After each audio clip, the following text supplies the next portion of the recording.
takes different kind of skills to lure someone to Jesus than to take off the roof. And so let's see what you're doing in terms of luring ourselves to deal with this particular issue.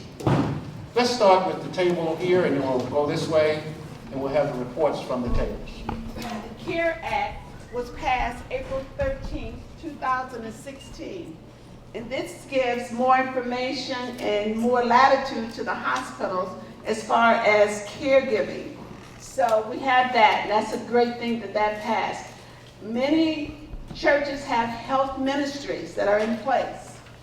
And we have a group called PACE, which is Program of All-Inclusive Care for Elderly. We have monthly programs in each church for information. Maybe it's cancer, maybe it's prostrate, maybe it's breast cancer. So many churches do that on an ongoing basis. We have access to Wayne State University, which has a board that meets quarterly to talk about these advanced cares and things of that nature. And then we have Trillion Institute, which is another community-based organization that provides care for advanced illnesses. This group thinks, what do we need? We need more collaboration. We need to get the word out. We need more communication between medical professionals and social workers. We need resources, dollars as well as human. And we need grant writers to access these resources, and we need collaboration. The more collaboration you have, the better your funding. We need training for these healthcare ministries, navigation for resources and information. And we need to get the community to trust these resources. Some of the challenges, of course, again, is trust. What is the best way to get the information out? Many of the people around this table have a resource of information, but they can't reach out to everyone. They need a conduit to make sure that they get to the right people and to the right communities. And we need networking with community experts, and we need more education for the people that need the resources. Many of our seniors, as well as non-seniors, are not computer literate. How do we get them better educated to know what's out there? How do we work together? Networking, places like this, in a bigger room even, so that we can get all of the resources together so we're not operating in silos and everyone can share information. We need to build the trust together. There are certain communities that unless you're from their community, they do not trust you and they will not allow you to come into maybe their community. Educate the community to utilize the resources, connect the resources together, and have inner collaboration. There's enough resources out there for everyone. There's no need to harbor your information and not want to share, okay? We went as far as to say, what can SEMATAC do to make this all happen? And they all thought that we should be the keeper of the resource list, the liaison for lists of resources, have one source that everyone can call, have a hotline, also be the hub of information and of training, also central resources. So that was our report.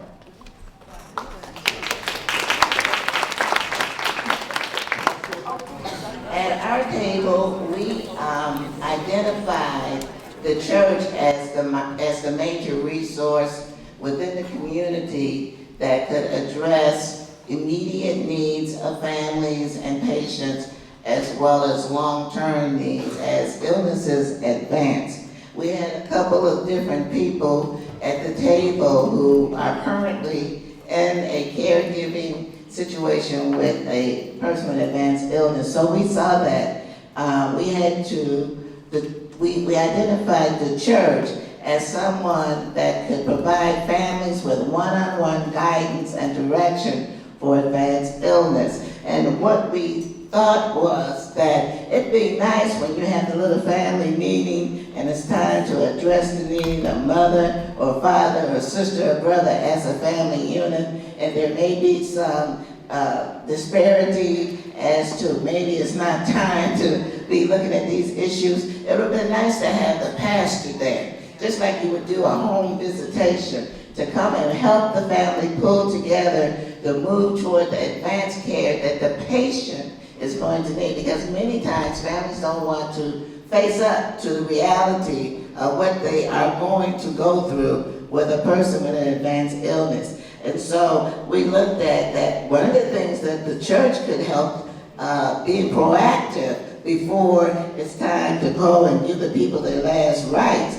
that the church could help the family become educated on advocacy, patient needs, health advocacy, business advocacy, end-of-life issues, dealing correctly with hospice, working good with the social workers. The church could also provide grief and loss counseling for people who are struggling, and that communication with the church, and the church being the leader of the church, the ministers of the church, the health ministry of the church. If a church doesn't have a health ministry, identify someone within the congregation who will maybe avail themselves to those needs.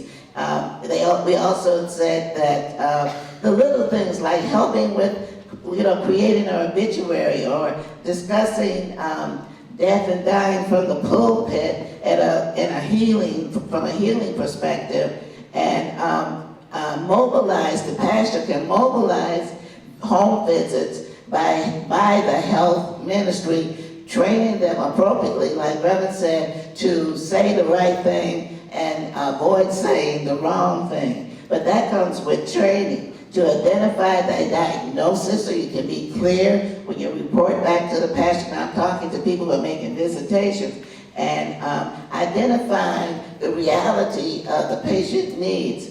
Now, when they started talking about what we could do collaboratively as a group, and we all made sure we had each other's contact information, but develop a sick visitation model and include training, once again, listening to the patient rather than just talking. Provide support to the caregiver and form a respite. Give the caregiver a chance to go for a walk, collect themselves so that they won't have a stroke or a heart attack, leaving the weak alone. And don't limit the possibilities of care. Let the person or patient identify and define their needs as it relates to prayer. We saw this as taking the roof off, to help families and patients to deal with caregiving. So the last thing we said was to identify within the church the gifts and talents of the membership, and to use that information to mobilize care to the ministry.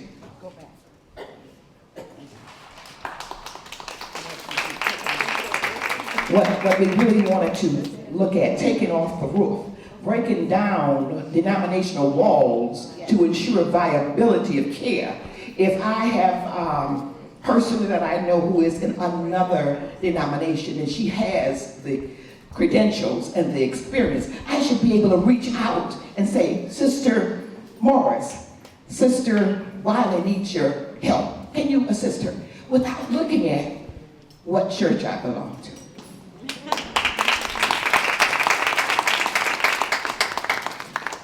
Our charge was the faith-based communities, the churches, and we looked at what their needs are first. And with Pastors Early and Fast, both tell us about how they are regularly confronted by a person who feels that they're being, say an elder who feels like they're being abused or neglected, and they're asking for help. They may come from, a family member may come and say, my loved one's demented, they shouldn't be driving, what can you do for us?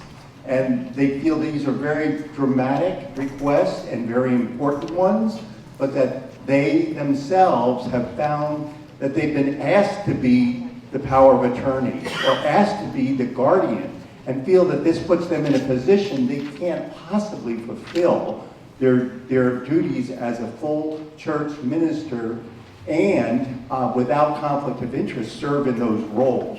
So we clearly found that these needs are there, and that they're really overwhelm a church and its pastor. So we then brainstormed so the gaps are large. The solutions that we brainstormed around was one of our members, Valerie, in her church, they have a health ministry, and they identified something called the Detroit Christian, Central Detroit Christian, which is a community resource to help with the whole spectrum of legal matters, everything from how to buy a home, how to help get a down payment, services for wills and other financial practical things, transportation services. So that was a go-to resource that their health ministry, which is called Transformation, at their church, distributed and got expert solution to some of these problems. Another, and this was welcomed by everyone, another solution that was brought up was that the churches could contract with or use existing available experts who are out there, such as the Detroit AAA, the Agency on Aging, and that they could serve and do an assessment and fill those needs.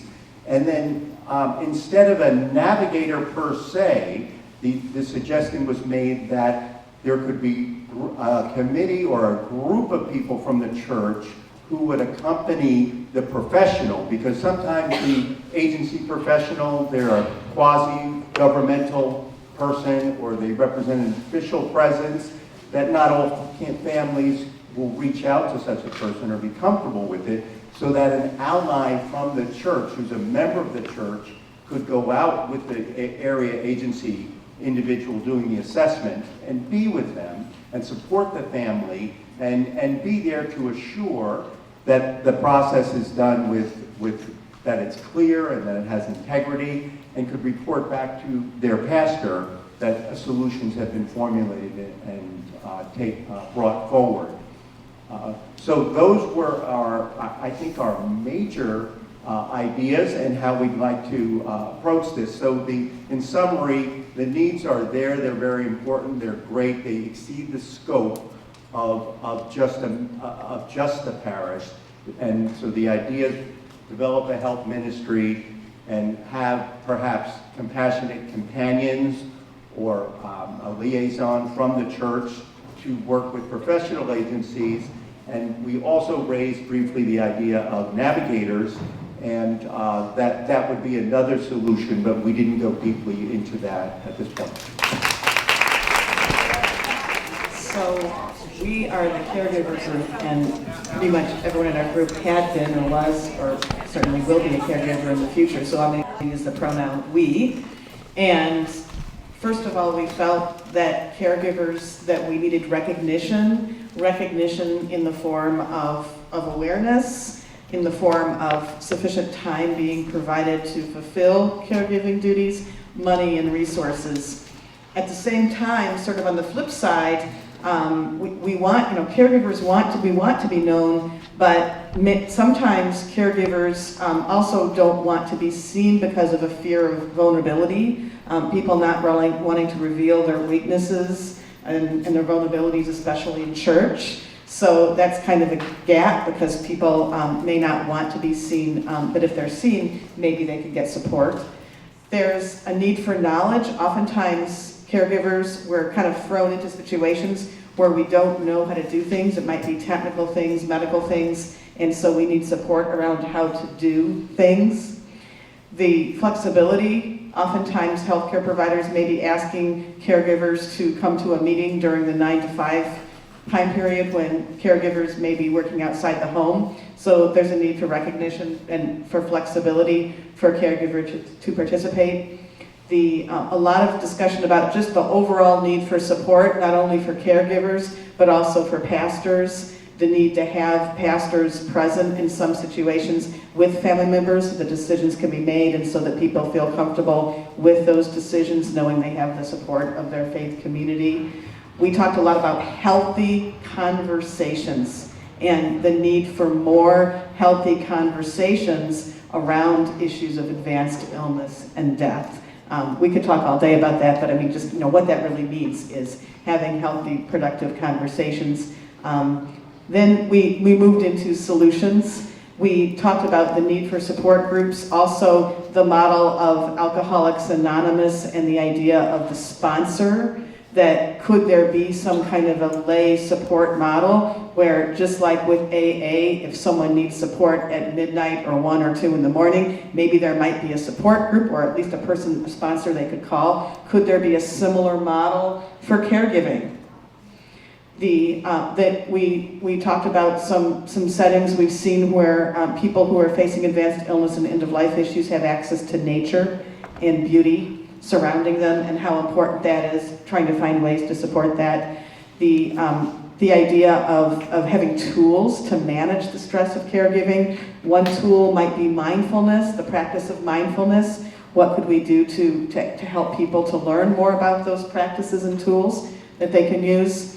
We also talked a lot about the transition, the idea that when someone dies, that's really not the end for a caregiver. The caregiver is still coping with those memories and the grief, and I know many of us have situations where we're reluctant to go back into a hospital or a healthcare facility where a loved one died because of all of the memories. And so if the healthcare providers can help by helping making that transition beyond death, and also helping people feel comfortable maybe walking back into the church where they haven't been back since their loved one had died because of all the memories that come up. So the idea of being welcoming spaces for people maybe who are going through that transition and supporting them beyond that. And then really the idea of the continuum of care, everything from respite care, home care, hospice, having all of those providers in the room, and also having caregivers as part of the conversations that take place. So bringing people together, just like we were at our table with different perspectives. Thank you.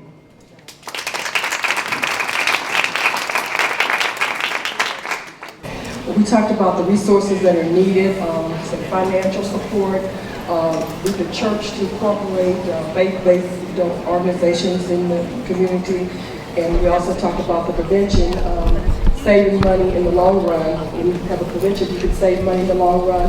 And one of the ministers mentioned the harvest day that they had at their church. The fruit that's been harvested and all, some people don't know how to prepare it, older people can't prepare it. Having someone show them how to prepare foods that have been harvested.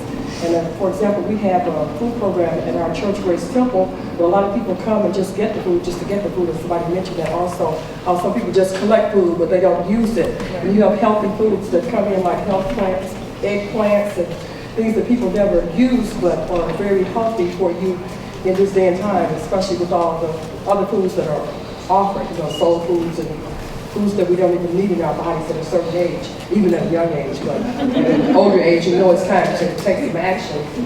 And also, we need solutions, so we need the knowledge of eating habits, healthy eating habits. And we see the signs of beer, liquor, all this advertised, which is not good for our bodies, but we still take it in. So we need to have the knowledge of what's good to take in your body and what's not good to take into your body. Also, someone mentioned about the organic gardens, and we see a lot of gardens in the city now, and the organic gardens promote healthy eating, and that's what we all need to help us. And also support for the caregivers. The caregivers need an outlet because they are surrounded by taking care of those who have advanced illness. So support for the caregivers, having a gathering, I think someone mentioned at a gathering, so the caregivers can come together and maybe vent or just, communicate, which will help them to move onward in the care of those who have advanced illness. And also we talked about networking, the pastor, the community, and also the family, because the family may not be there at the church, but a member may be there. And sometimes they are forgotten. So we need to communicate with the family so we can keep in touch on with what's going on. Also, the healthcare professionals, the partnership, and we talked about this all will reduce costs if you can network and come together, and also policy changes, communication with the old and the new, so we can bring in what needs to be brought in to move forward in this advanced care for those who are elderly. Thank you.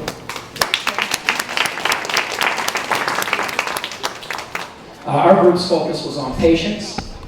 Very happy to be with that topic set because it's wonderful in our healthcare community. Currently with the Affordable Care Act and other things going on, we are seeing a shift toward more patient-centered healthcare in this country, and we all believe that that's where the focus should be. Your organizational chart should begin with the patient, or the patient and the family unit.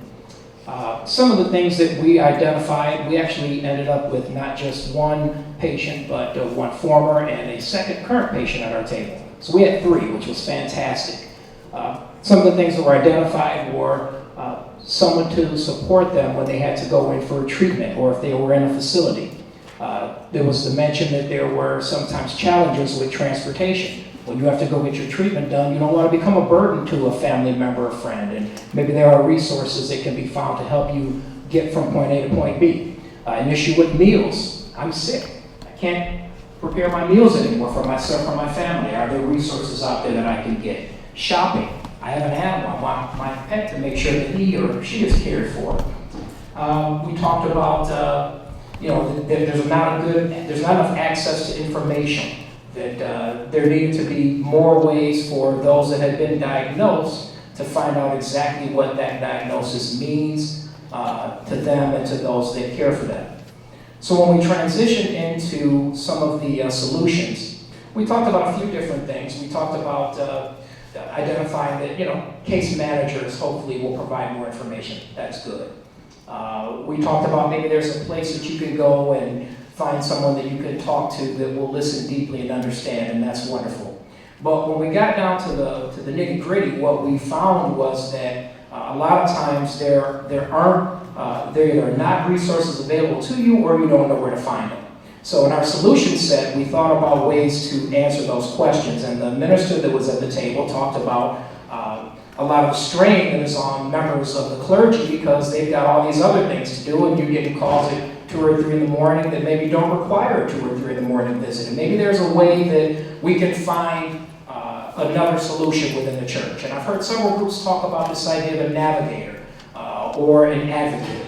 And we all agreed that we thought that would be a wonderful thing. But then we came to the next challenge, which was you don't want to burn out your navigators and your people that are going to do that, right? Because we all know in organizations you find 2 or 3 go-to volunteers and they get worn out and burned out, and then what do you do? So then we tried to solve that. And we said, well, what if we try to talk to members of the business community in the area where the church is located, or healthcare entities, insurance companies, or what else you might have, and ask them if they would consider sponsoring a paid position for someone to coordinate this endeavor, and then that person could organize the volunteers. And we all thought that made a lot of sense, and we might want to give that a try. And so we said, as our final solution, something we could do together was, because we had such a wonderful group of diverse backgrounds, is that we, like another group did, we shared contact information. And we said that we realized that the journey of 1,000 miles begins with one step, and why don't we make our first step to come together with the pastor who was at our table and see if we might be able to develop one program through his church to meet these initiatives. And if it works, we'd be happy to share our success story with those of you that are interested in following suit. Thank you. I'm sorry, one other thing you said at the end of the life that there was over 3-4 years of information that you learned. Can you just share that? Oh. Well, what I was saying in personal experience as a member of the hospice community, people come to me at the end of the care continuum, and how frustrating it is for me to see families that I recognize long before their disease had progressed to the need for hospice could have benefited from all of the different service groups that we're talking about here. And then we've got to do a better job of letting, listen, I want these families to get help, and the other hospice people in the room, right? We want these families and these individuals to get help long before they come to us. And let's do a better job with outreach to people before they get to that point. But thank you for reminding me. Well, our scope was a little bit broader. We talked about problems with caregivers a little bit. We touched on that. I think we had everybody but a current patient here in our group. We talked about, and some of these things are things that I heard coming up in each of our groups. Feelings about advanced care planning in terms of distrust. And especially within faith, giving up faith, the fact that talking about advanced care planning can be seen as giving up faith, or sometimes talking about end of life and advanced care planning was a taboo or a superstition in terms of if we talk about it, then it might happen. So one of the things that we talked about in that in terms of the faith community was changing, starting conversations earlier. Pastors and patients and families having discussions earlier, and someone brought up reframing, and which was a really interesting way to think about it. You know, we had a lot of healthcare professionals and providers here, and somebody said, well, you know, a lot of times we think of end of life as a medical situation and then a spiritual situation, when really maybe we should be thinking about it as a spiritual situation and then a medical situation. So in terms of framing that conversation, that was sort of a big message. And so one of the themes as a researcher, and especially thinking about qualitative research, I'm always listening for themes. One of the things I really heard in us talking was communication. Because another way we talked about having a relationship with the faith community in terms of improving advanced care was how we can get the faith community involved with patients and families earlier on in the process, so it's not, you know, for some of us in hospice, we see pastors coming in at the end of someone's life instead of at the beginning, making that connection in the church when a chronic illness first starts, and talking about how the church can provide assistance and can provide support. And in that, we also talked about how resources and organizations can provide support and communicate to churches. So someone actually brought up how organizations could maybe come and use the space within churches for community education, not just education to the church and the parishioners, but also education to the community. So you actually using the church as a space for you know, a hospice to come in, or you know, even a lawyer, elder law to come in and to give information within the church as a location.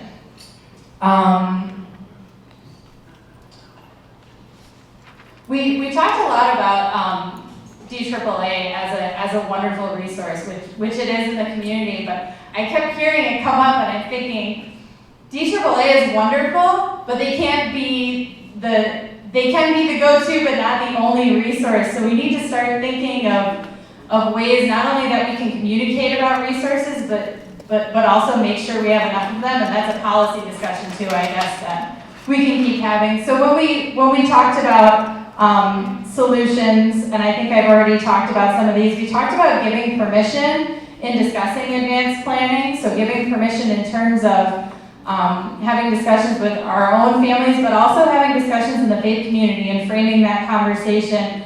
And one of the pastors here talked about, you know, bringing God into that conversation and doing that early and talking about.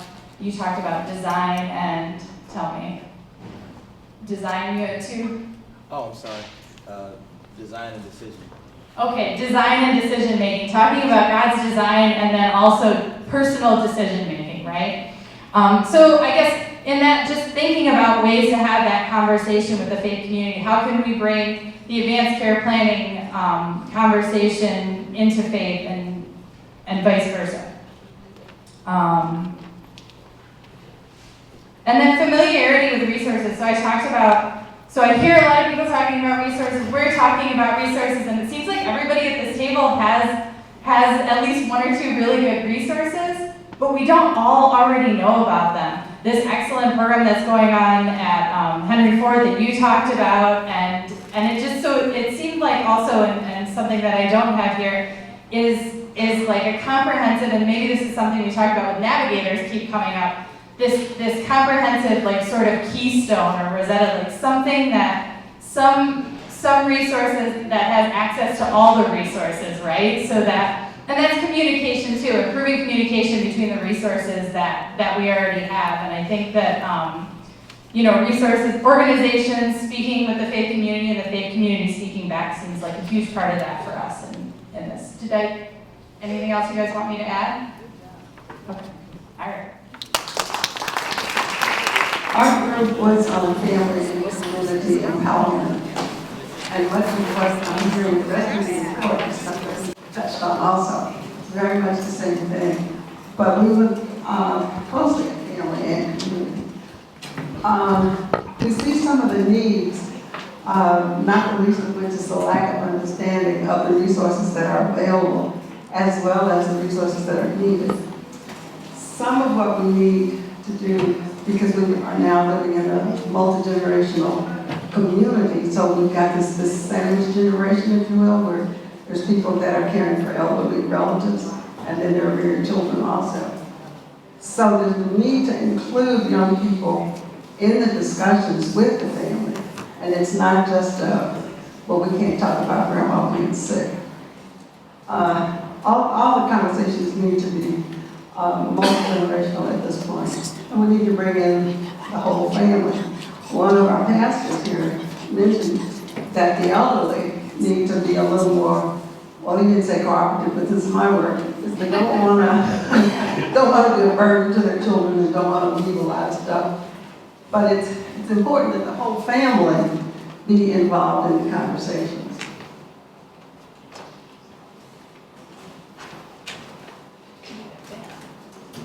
Yeah, I need a banner. You do, I'll be your banner. Thank you. Our continued needs is with our doctors and healthcare professionals. We need, a lot of people first find out that there's a problem when the doctor says you've got da-da-da-da. We need a way for the medical community to share the information with other disciplines so that when you get this news, there's a whole battery of folks that go to work and work on you, because it's not just medical that you have to experience and have to deal with. Of course, that has a lot to do with, do you have insurance? Or do you not have insurance, and what do you do in either instance? That end-of-life education that we all need to learn to deal with. Resources like hospice and palliative care. And we had a bit of a discussion about what the difference in that is. And if we need that discussion, we know that the people out there in the congregation and the community do as well. Some people feel like they're abandoning their faith when they deal with these eventualities. And some people feel like, well, you just pray it out. And so we had some discussion about how to help people of faith recognize that part of the answer to your prayer is that God put the information and the tools in the hands of physicians and other caregivers. So just because you believe and you pray doesn't mean you don't go to the doctor. So, like some families need help with that kind of thing too. Excuse me. We talked about the faith-based communities and how we can establish health ministries. We need to know the truth of life issues that must be talked about and needs to be done in a Jimmy's term, unadulterated way, and don't fog it up with a lot of other stuff, just give it straight. And all of us need to do advanced directives.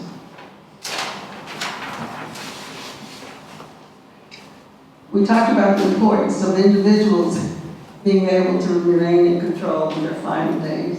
They're the ones that need to have the last word, but we need to also let our families know, our family members know, what it is that we want. what our wants and wishes are. And that way, it helps those that you leave behind to have the good feelings that you did what Mama wanted. And so you don't have to wonder and question about, was that really what you wanted? And patients and families have to leave a plan in place. So, did I touch it all, guys? Okay.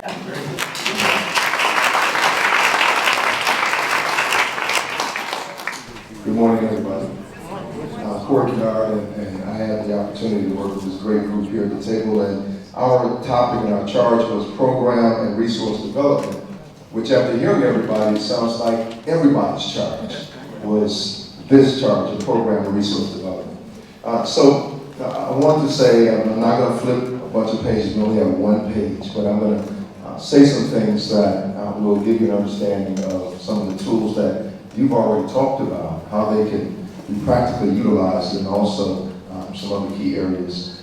We talked a lot about awareness. We understand that there are many people in our congregations and throughout the community that are not aware of key aspects of what happens when a person is hospitalized. What are their rights? What are the things that they need to know before going in? So we talked about how individuals can be a part of a system or a collaboration that helps educate individuals surrounding this. And one way of doing that is by promoting it at the greatest standing meeting once a week or twice a week on the face of the earth. And that is what houses of worship, when people come together in a houses of worship. And I believe that as a pastor and also as a person who works in healthcare, that there's a tremendous need for our faith leaders to talk about this subject, to talk about end-of-life care, to talk about advanced directives, and to talk about the necessities that surround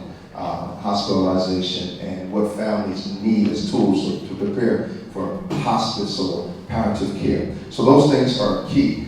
How do we do that? How do we help individuals to become comfortable with that? Well, one way to do it is to ensure or have the partnership of healthcare facilities to come out to the churches and to talk and to meet with congregations and to support that pastor or that faith leader that is there in the congregation. Also, having at the hospital facilities, and I believe this is a both and, having, or we believe, that's not just me talking, but having faith leaders to come to healthcare facilities and to meet with leadership at the healthcare facility to talk about how the healthcare institution can help to partner with faith leaders to help the people that the faith leaders lead day in and day out. That is something that is so crucial. That is something that I've experienced, and I've experienced it with great success, that coming out to the hospital helps, and welcoming faith leaders helps to break down the barriers that are there. Giving faith leaders badges, maybe not access to everything with those badges, but having them when they do come, and when they do visit those who are in the hospital, to have an identification that says, this is a place that welcomes me. This is a place that respects and honors who I am. And this is a place that is willing to partner with me as we all journey with the patient and the family members that are there in the hospital.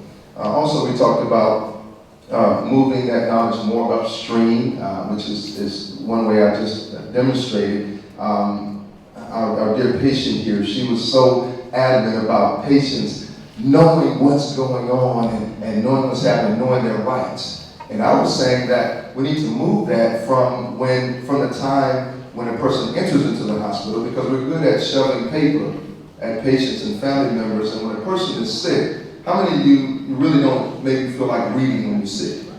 You know, so when a person is severely ill, they're not going to read the tiny print and the 2-page document that we give them that says patient rights. They're not going to do it. So it gets stuck in the folder. I guarantee you did a survey, I guarantee you less than 10% of the people read the patient rights. However, if we have workshops, if we have seminars, if we have occurrences where we educate people before they become patients, then that's one less thing they have to worry about when they are a patient. They already have knowledge of it. They're already aware.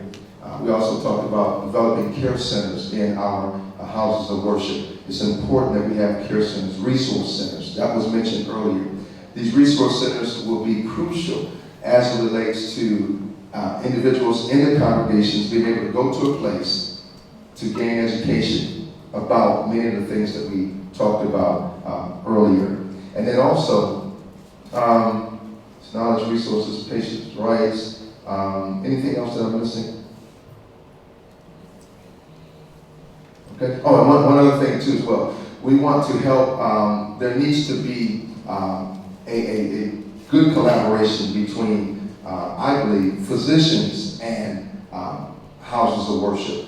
And when doctors are able to go out to the houses of worship, and we've done this before, when doctors are able to go out to the houses of worship, it develops trust. It says this is a person that cares about us, cares about what's going on, because and the elephant in the room that we all don't talk about enough is the fact that there is a great mistrust with hospitals or healthcare systems and the African American community.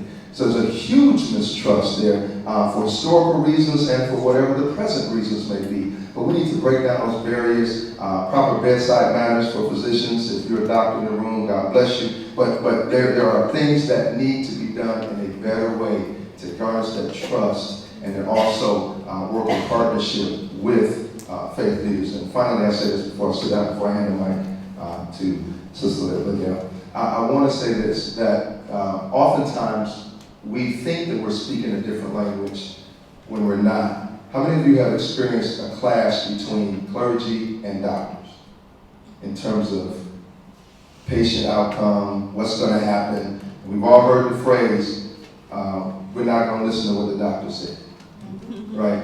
Somebody probably even said it in the room.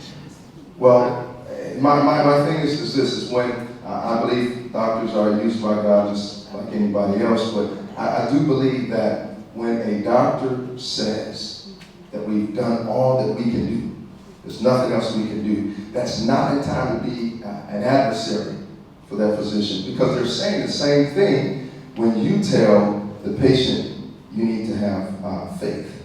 You need to believe that God can bring you through this. Well, here's the deal. When a doctor says there's nothing else we can do, all they're doing is they're saying that man is limited. And this is as far as we can go. I cannot lead you on this road any longer in terms of medical care. I've reached my limitation. It's all in God's hands. That's really what they're saying without saying it, even if they don't believe in God or whatever the case may be. What they're really saying is, I'm at the end of man. And when you acknowledge that, you can appreciate a physician being truthful and honest in saying that, and then journeying on with that patient from a faith perspective. We're not enemies. We're partnering together to work towards the best needs of the patient. So with that being said,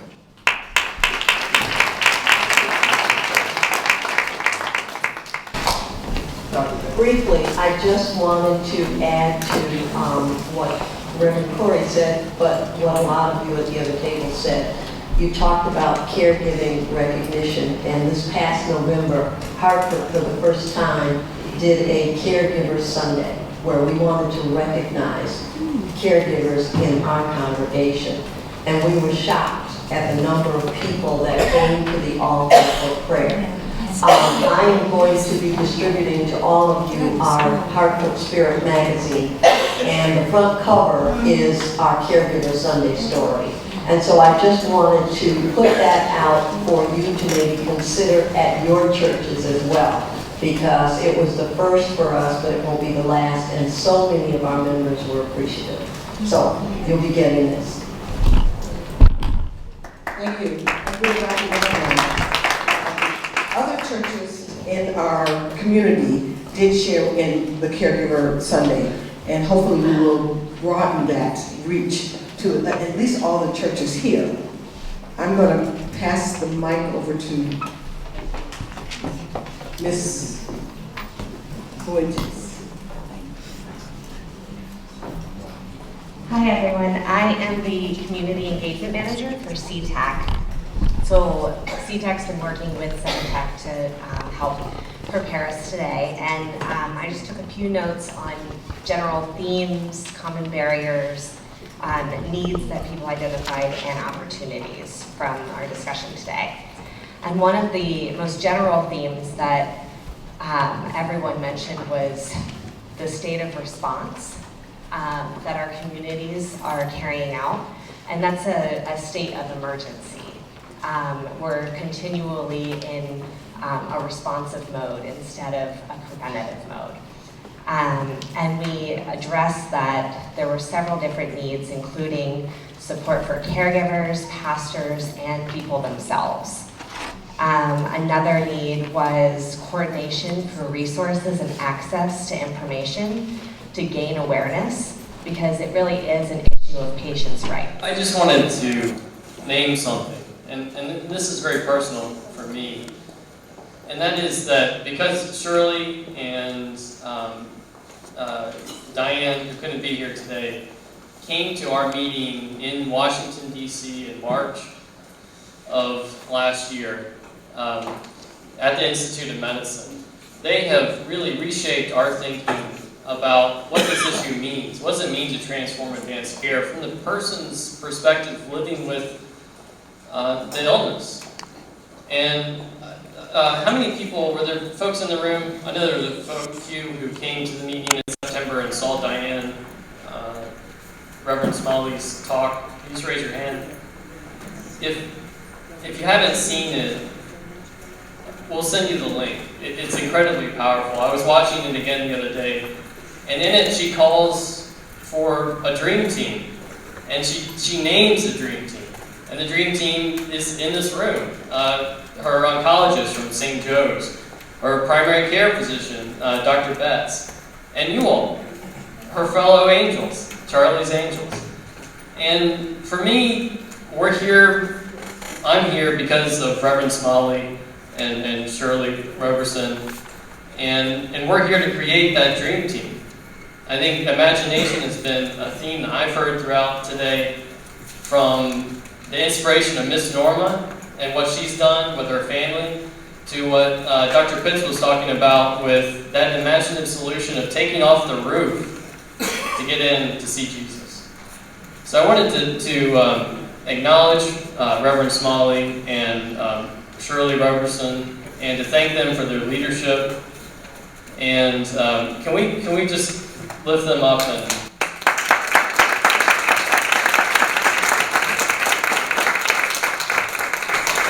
we're doing this for you, and for everyone who's living with an illness like this. Thank you for that. We are going to call up, in honor of Reverend Smalley.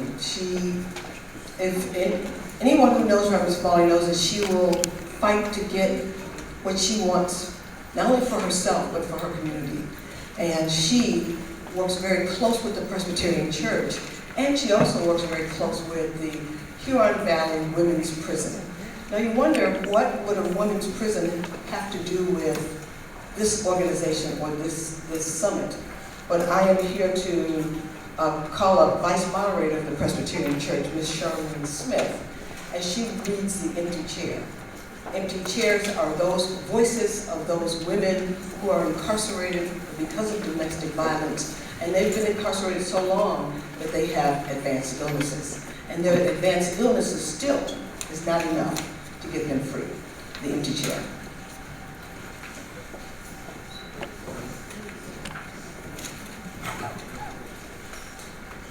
These are not throwaway people once we put them in the prison. And as has been said earlier, Pastor Smalley has gone into the prison, gotten women to journal and tell their stories so that others can try to understand the situations that they found themselves in. This is one such story. The abuse, the threats, and the intensity of the violence grew over the 11 years of my marriage. But it was the last 18 months that became too difficult to endure. This is when cocaine entered his life. He had been a bodybuilder for years and took mild steroids from time to time, but the cocaine made him meaner than ever. I hired a lawyer to try to hide. This was back in the days before homeschooling, and when you put your child in a new school, any private detective could easily track you down. So I decided to stay in town. I obtained a PPO and moved into a tall apartment building. I thought I was safe. He turned his anger toward our 7-year-old daughter. He was going to hurt me through her.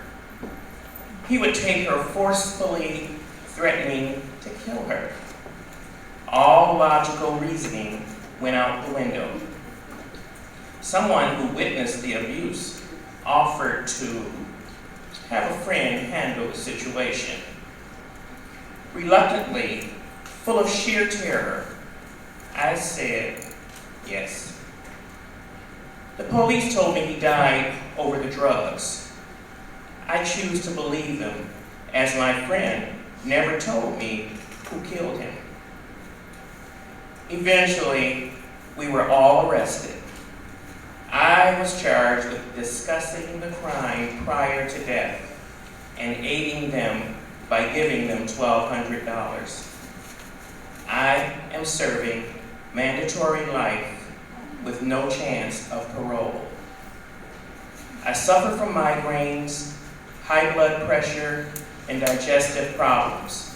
I also suffer from a form of lupus called psoriatic arthritis, similar to rheumatoid arthritis, except the damage is mainly in the smaller joints. My difficulty is in ankles, feet, wrists, hands, neck, spine, jaw, and hips.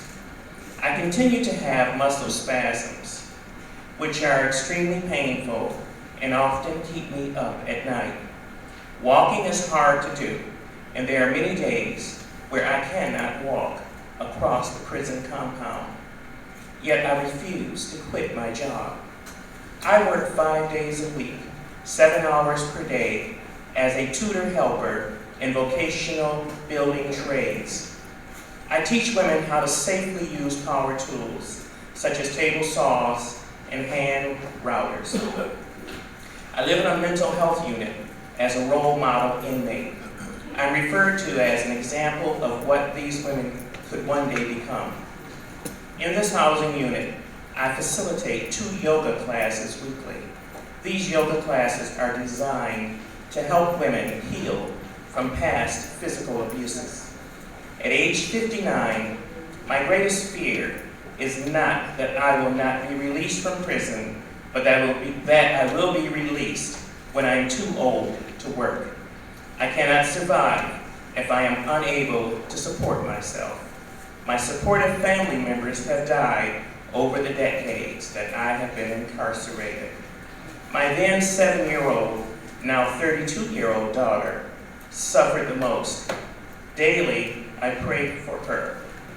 I also pray that one day society will understand domestic violence, the health issues that are compounded by domestic violence, and help women such as myself. Please remember, as you plan the imprisoned women and support efforts to have them released into the care of family and community health providers. Thank you. Before we close the prayer, thank you, Moderator Smith. We need to have just take care of some business. Thank you for coming, number one. But someone will be coming around to collect the registrations. The registrations are very important. It gives us some input in terms of what we do next. And our next, and they will be collecting the business cards. Our next step is, of course, going into a huddle to develop and plan our major conference for November. Save the date of November 11th. We'll be getting some information in the mail. And as you know, this is a PCORI grant. It's a very interesting important opportunity for this community to wrap our arms around all of these issues that we talked about. So save the date for November 11, 2016. The registration cards are being picked up by the SEMATAC staff, and now I will turn this over to your hands. Thank you. Thank you very much, Dr. Best. Let me ask Dr. Steve Bland to come up. I'm going to ask you to dismiss us in prayer, Dr. Bland. We are SEMATAC. I mean, do you realize that now that we are SEMATAC? I mean, there's something that's happened here over the course of these last 2 hours that has really transformed this community and transformed each and every one of us. Through relationships, through trust that is being built. We are now down in the house. We've been lowered down. And now we need to decide whether or not we're going to open our hearts and minds up to be a healing community. And I would hope that we engage with SEMATAC in ways that are unique, in the sense that each one of us brings to this table something special, some component of that healing power. And as we leave this place, I hope that we will continue to build it and allow the Holy Spirit to move us through SEMATAC to become a movement in Detroit that transforms this city. How many of you are members of SEMATAC? Raise your hands.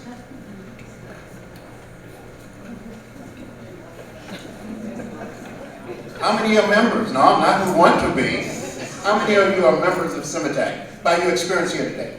How many of you have experienced something different, which is saying to each and every one of us that we are now family and we are now community? My prayer is that we build upon that. My prayer is that we continue to develop relationships and that SEMATAC becomes the tool, Dr. Best, through which this community is transformed. And Dr. Bland is coming to offer that prayer. And I just want to again thank all of you for your participation. I look forward to meeting you in the future. I'm just so excited about the next steps. For when the clarion call comes, I know that you're going to heed it, because you're now down in the house, ready to receive the Holy Spirit. God bless. I think we owe all of the organizers and presenters a big round of applause for a wonderful morning that we shared. It's been an engaging opportunity, and I've been asked also to especially recognize again the presence, given special remarks at the beginning, of Eric. I want to get this word, his last name right. Schneiderwine. Did I say it right? Eric Schneiderwine, President-elect ARP. It's wonderful to have you here today and to share with you and be with us on today. We are thankful that each one of you have given the input that you have given, and we pray that we leave here being more intentional about the work that we must partner to do together. So if you would join me together, each person at each table, if you're able to touch someone's hand. We do believe in the power of touch and connectivity. We are connected in ways that we must continue to strengthen our bonds in our mind. And knowing that God breathes upon us, let us now ask His blessings. Oh God, our help in ages past, our hope for years to come, our shelter through stormy blast, and yet our eternal home. How we bless you today for this wonderful gathering of persons from a cross-section of this community, healthcare providers, clergy, institutional representatives, and people of goodwill and faith of all kind. Having dined with physical food, we thank you for the soul food we have now received to help us to know how to care for those who are both in the dawning and the sunset of life. How we thank you for the privilege that we have to serve. It is not a job nor a chore, but it is an honor and it's a privilege to care for those who you have given us this stewardship function to do so. We ask, oh God, that you would take every word shared today, every thought, every idea, and allow us not only to meditate upon it, but we ask, oh God, that you would breathe upon it. And as you breathe upon it, oh God, let it give life to our communities and change to our homes and to our churches, to our world, that we might be able to be healthier physically, emotionally, mentally, socially, and spiritually. We ask, oh God, that you would just allow us just the grace to have forgiveness for those things we should have done that we didn't do, the things that we did do that we should not have done. But now to move forward, to do greater things and better things, because you've given us new vistas, new opportunities, and now new persons that we have met to work with. Partner with us as you have in the past. In our future, we know that the God of our past has given us the information today to help us to know the best is yet to come. So we thank you for the dedication of time that we've taken to step aside to plan. And now as we go forward in faith, believing you, we thank you that we are the salt of the earth. We are the light of the world. And we go forward now, tearing the roof off conventional means, lowering people to your presence. And we thank you. In your name we pray. Amen. Amen.